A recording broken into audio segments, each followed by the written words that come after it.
So your lease is almost up and you're trying to decide whether you want to buy it or turn it in and walk away. Well, in this video, I'm going to break down how you can purchase your own car and the steps you need to take to get it done. We're going to get started right now.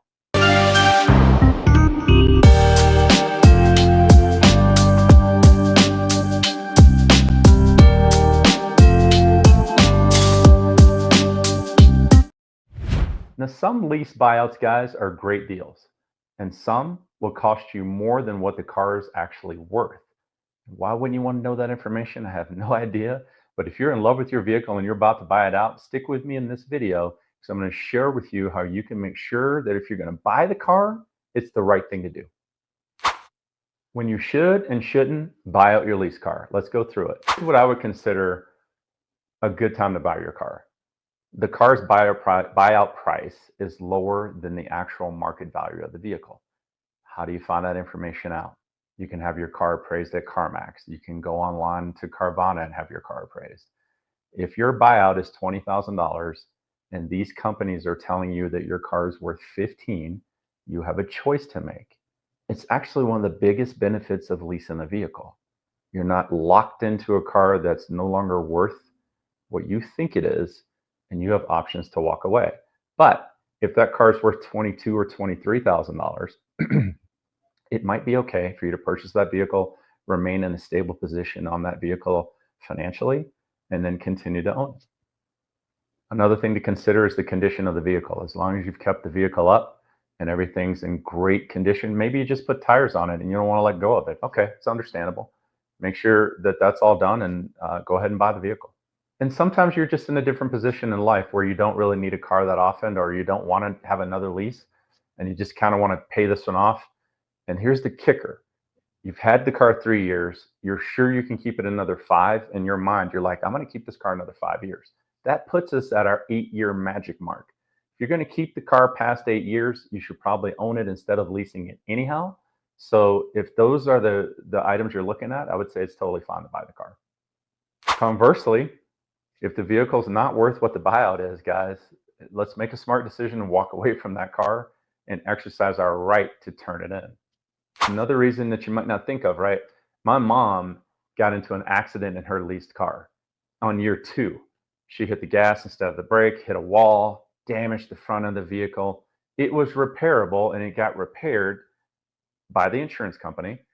And then at the end of the lease, we didn't even consider buying it because why? Why would you want damaged goods with a bad Carfax report that it's been hit a wall? Like, if you're in that situation, I would highly recommend it's time to walk away from that unit. Keep in mind, insurance companies pay for it, right? And so the leasing company is not going to charge you because you were in an accident.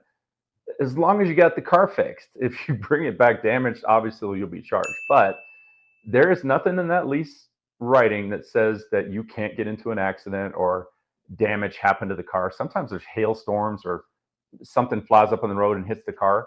Great, get it fixed and then make a decision if you want to keep the car or not. Another thing you can do, that which may be a bad time to buy the lease, is let's say you're going to buy the car and do another loan and the payment's $600, or you could get into a brand new one and the payment's $500. It's tough decisions, right? So I'm looking at the long run myself and how much I'm going to spend over 10 years and how long I can keep a car that's under warranty. You just finished the warranty on that car and you're going to have another $600 payment versus leasing a new one for $500. I think the choice is clear, but the choice is yours. Some tools you can use to look at your value as well once you have an appraisal on is Edmunds, Kelley Blue Book, or JD Power. JD Power took over NADA. There is no more NADA, but JD Power took over for them. You can look at those books or look it up online and figure out what your car's worth. And then you want to take those numbers and compare it to your residual value, which is written into your lease, plus taxes, right? So if your residual is 20 grand, don't forget your tax rate's 8%, so you're going to pay another 2 grand in taxes. That's actually what you're paying, 22. And let's say the car's worth 23. It's getting thinner and thinner. So, but look at that. Look at that value and look at what you're going to have to pay and make a smart decision.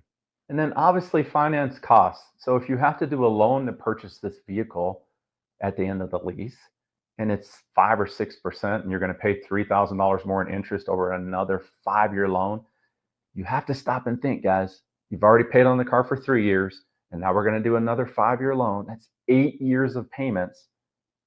Interest is compounded over all of that time. Look at it closely before you do it. Now, if you're going to put a bunch of money down or you're writing a check at the end of that residual just to buy that car, it could be a really smart move.